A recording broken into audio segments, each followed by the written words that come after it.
యాసంగి సీజన్లో 95 లక్షల మెట్రిక్ టన్నుల వరి కొనుగోలు చేస్తామని చెప్పి ప్రభుత్వం చెప్పింది. కానీ ఈ రోజు వరకు 4 మే 2026 వరకు ఇప్పటి వరకు 9 లక్షల మెట్రిక్ టన్నులు మాత్రమే కొన్నారు. వాళ్ళకు కూడా ఒక్క రూపాయి కూడా ఇంతవరకు ఒక్క రైతు కూడా వేయలేదు. మొత్తం రాష్ట్రం మొత్తం 9,500 కొనుగోలు కేంద్రాలు ఉండాల్సి ఉంటే ఈ రోజు వరకు 6,000 మాత్రమే తెరిచినారు. ఏది ఇక్కడ ఇప్పుడు సంగారెడ్డి జిల్లాలో ఇప్పుడే సోదరుడు రాజశేఖర రెడ్డి అనే రైతు చెప్తున్నాడు, ఒక్కటంటే ఒక్కటి వరి కొనుగోలు కేంద్రం ఈ రోజు వరకు పెట్టలే. అంటే ఎంత అన్యాయమైన పరిస్థితి అంటే సెంటర్లు పెట్టరు, పెడితే రైస్ మిల్ అలాట్ చేయరు. అట్లాగే ఆ సెంటర్లో గన్ని బ్యాగులు దొరకాయి, సుతిల్ దారం ఉండదు, అకాల వర్షాలతో నష్టం నిన్నైతే కప్పెతందుకు టార్పాలిన్లు లేవు. అంటే ఉద్దేశం ఏంది ప్రభుత్వం అందంటే అడ్డికో పావు సేరికో రైతు బయటికి పోయి మళ్ళీ అమ్ముకోవాలి, దళారుల పాలు కావాలి ధాన్యం, మొత్తానికైతే రైతుకు మద్దతు ధర ఇచ్చే పరిస్థితి ఉండవద్దు అని చెప్పి ఇవాళ మొత్తంగా రేవంత్ రెడ్డి ప్రభుత్వం కాంగ్రెస్ ప్రభుత్వం పనిచేస్తా ఉన్నది. దీనికి ప్రధానమైన కారణం సివిల్ సప్లైస్ కార్పొరేషన్ లో జరిగిన కుంభకోణమే. ఇవాళ రేవంత్ రెడ్డి గారు వరి కొనుగోలు చేయలేకపోవడానికి కారణం సివిల్ సప్లైస్ కార్పొరేషన్ లో జరిగిన కుంభకోణం. ఇవాళ సివిల్ సప్లైస్ కార్పొరేషన్ సంస్థ 1,06,000 కోట్ల అప్పుల పాలైంది. ఆ అప్పుల పాలైపోయి ఇవాళ ఆ సంస్థకు ఎన్పీఏగా డిక్లేర్ అయిపోయి, అంటే ఆ సంస్థకి ఎవడు బ్యాంకులో పతార లేదు, నాన్ పర్ఫార్మింగ్ అసెట్ అయిపోయింది.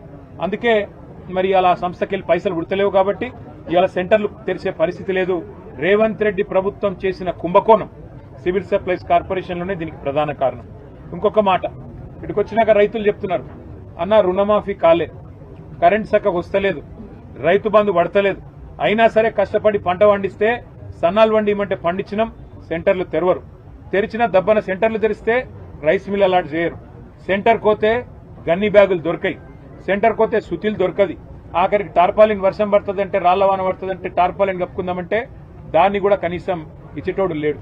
నిన్నటికి నిన్న రంగారెడ్డి జిల్లాలో గౌరయ్య అనే ఒక రైతు ఐకేపీ సెంటర్లో అక్కడనే నిలబడి ఎండ దెబ్బ తగిలి అక్కడనే చచ్చిపోయింది, వరి కుప్ప మీద అక్కడనే చచ్చిపోయిన పరిస్థితి.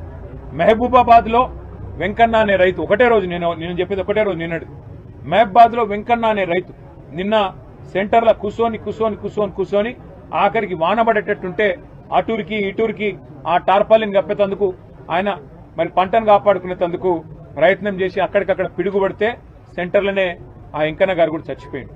అంటే ఇవి ఖచ్చితంగా ప్రభుత్వం చేస్తున్న హత్యలు, ఇవి ఖచ్చితంగా ప్రభుత్వమే రైతులను వాళ్లను సంపేతందుకు వాళ్ళకు ఊపిరి లేకుండా చేసేందుకు చేస్తున్న ప్రయత్నంగా కనబడతా ఉంది. మీటింగ్ పెట్టబోతా ఉన్నారు టీఆర్ఎస్ నాయకులు. మళ్ళీ ఏంటి అంటే కాంగ్రెస్ పార్టీ ఏం చేస్తలేదు అంటే వాళ్ళకి ఏమీ కనపడతలేదు అంటే చెవులుండి కూడా వినలేని చెవిటి వాళ్ళు, కళ్ళుండి కూడా చూడలేని గుడ్డి వాళ్ళు ఎవరన్నా ఉన్నారు అంటే కేవలం అది టీఆర్ఎస్ వాళ్ళే అని చెప్పి, అందులో ముఖ్యంగా కేటీఆర్ గారు అని చెప్పాల్సిన అవసరం ఉన్నది. మరి ఆయన మంత్రిగా ఉన్నప్పుడు వాళ్ళు 10 సంవత్సరాలు రైతులకు ఏ విధంగా ఏం మేలు చేశారని చెప్పేసి ఒక్కసారి వాళ్ళ ఆత్మ పరిశీలన చేసుకోవాల్సిన అవసరం ఉన్నది. మరి 3 నల్ల చట్టాలను కేంద్రం తీసుకొని వస్తే ఆ 3 నల్ల చట్టాలకు కూడా ఈ యొక్క టీఆర్ఎస్ ప్రభుత్వం వంతపాడి మళ్ళీ దాన్ని వెనక్కి తీసుకొని మేము సపోర్ట్ చేయలేదు అని చెప్పి అబద్ధాలు ఆడినటువంటి ఈ యొక్క టీఆర్ఎస్ వాళ్ళను మనం తరిమి కొట్టాల్సిన అవసరం ఉన్నది. మరి 10 సంవత్సరాలు మీరు సరిగా పరిపాలన చేస్తుంటే ఈ 2.5 సంవత్సరాల కాలంలో మేము చేసిన దాంతో 10 మీరు చేసి ఉండేవాళ్ళు. కానీ 10 సంవత్సరాలు మీరు ఏమి చేయకుండా మిమ్మల్ని ప్రజలు తిరస్కరించి ఎల్లగొట్టి ఈరోజు కాంగ్రెస్ పార్టీ ఉంటేనే రైతు రాజ్యం ఉంటుంది అని చెప్పి మీరు కాంగ్రెస్ పార్టీని ఎన్నుకున్నప్పుడు ఈరోజు ఓర్చుకోలేనటువంటి టీఆర్ఎస్ పార్టీ వాళ్ళు ఇచ్చిన హామీలు ఎప్పుడూ నిలబెట్టుకోలేదు. ఈరోజు కాంగ్రెస్ పార్టీ మీద పడి హామీలు నిలబెట్టుకోలేదు అంటున్నారు.